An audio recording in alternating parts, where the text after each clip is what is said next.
Orliku, ku ke pati që të kesh njerëz deri ke piramida, deri ke ku mbarojnë kullat binjake. Hajde shkojmë çdo ditë në protestë në orën 9:30, kur fillon në shkolla marshimit. Sa njerëz kanë protestë? I ke gjithë deri ke pingulli piramidës, ke baruesti. Ku ke pa ndonjëherë ti në jetën tënde kështu protestash?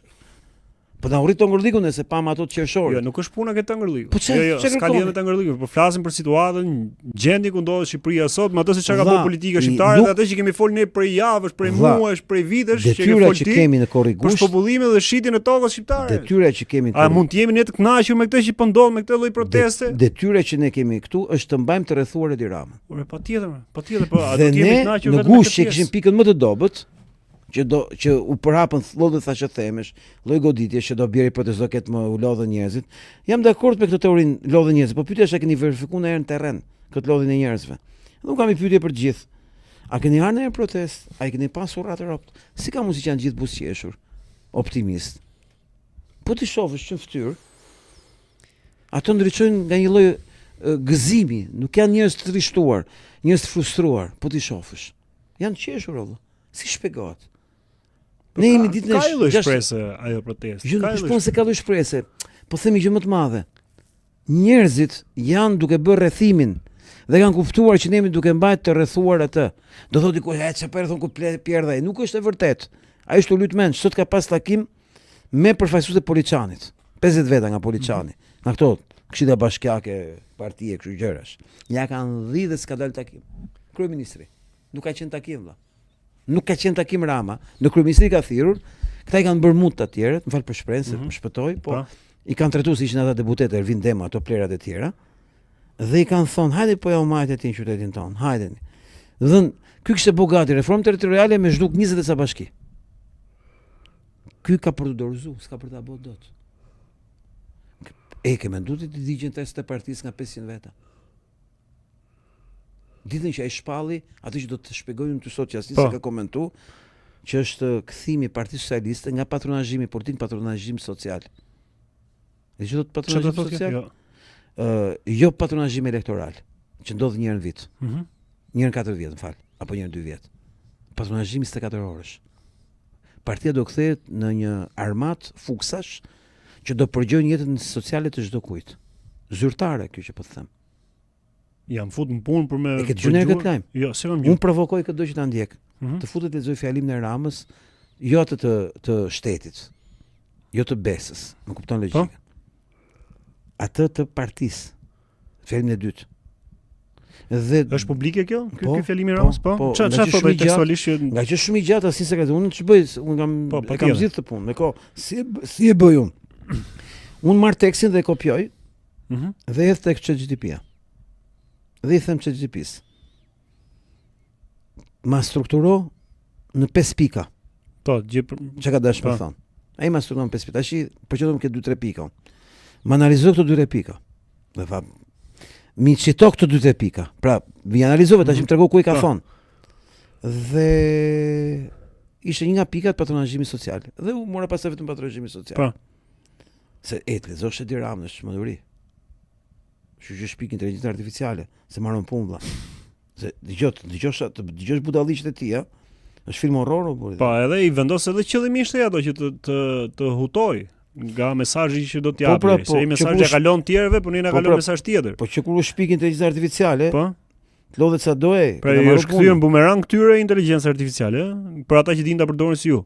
Vlla, kushdo mund ta përdorë inteligjencë artificiale, mjafton të bëj pyetjen e dur, ky është sekreti. Inteligjencja artificiale shqetësoj për gjithë. Gjithë sekreti është ai i Zotit. Pjesë e përdorimit pra. Ai i Zotit. Ta shtryllesh atë, ta përdor sipas interesave. Pra gjithçka varet nga pyetja, vetëm nga pyetja, nga asgjë tjetër. Dhe në këtë lloj kuptimi, unë i bëra pyetje. Se duket sikur po flasim njëri tjetrin, ne thjesht po bëjmë ato share-et, kështu që shpërndajeni sa më shumë.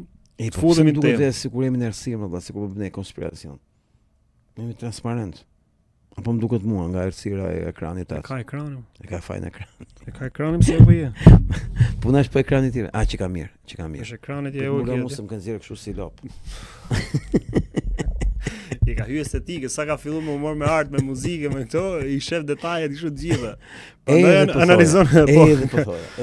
Që të futemi në temë tani se avokati mbaroi sherët e vetëm, vazhdoni edhe ju me sherët e juaja shpërndaj.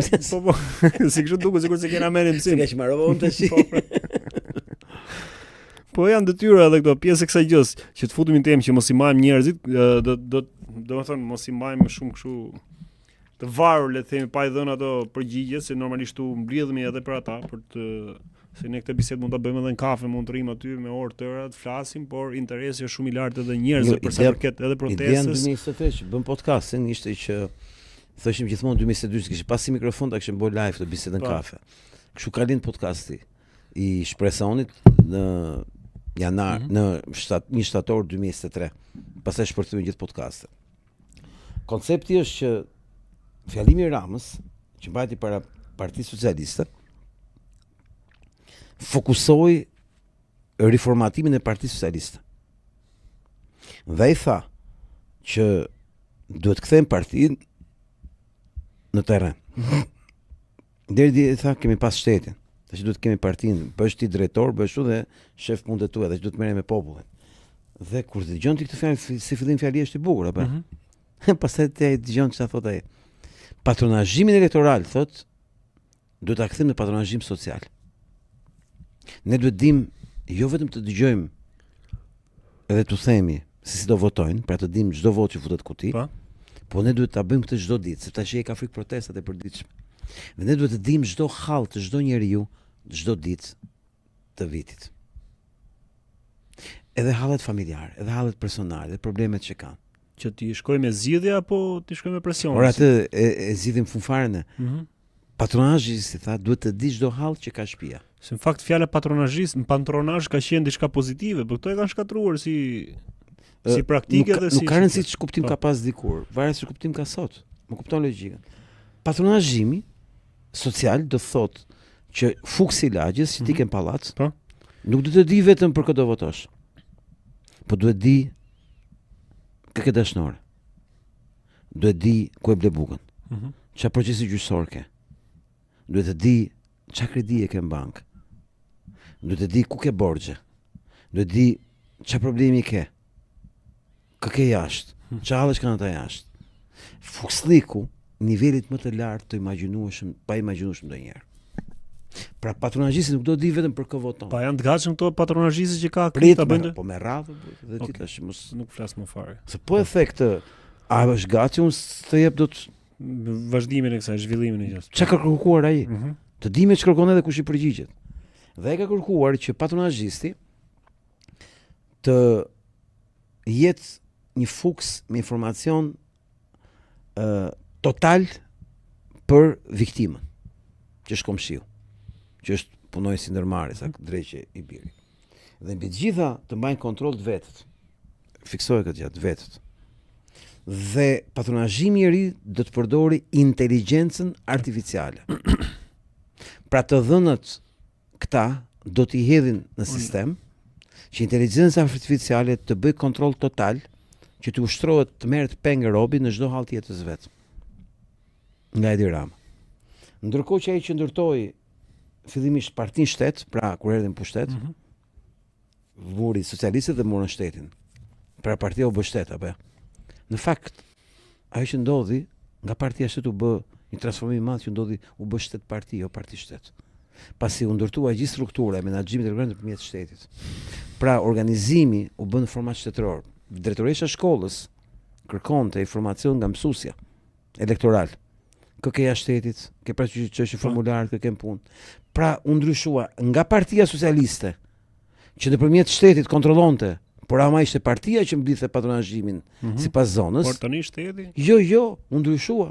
Tashmë drejtoresha ishte kapo patronazhiste. Pra shteti mori pamjen e partisë. E kundërta pra. Jo parti shtet, po shtet parti. Dhe në një moment që shpërtheun protestat, pasi ishte kalbur sistemi komplet, ky për të shpëtuar nga protesta e përditshme, tha ju prit se duhet të kthejmë pra partinë në terren. Dhe si do të bëjmë këtë, tha, nëpërmjet patronazhimit social. Dhe patronazhim social do thotë patronazhim total. Pra një lloj Big Brother i gjigant që ka dy elemente. Ka fuksin e ndyrë të lagjes, atë plerën që do e bëj këtë punë, ka dhe inteligjencën artificiale.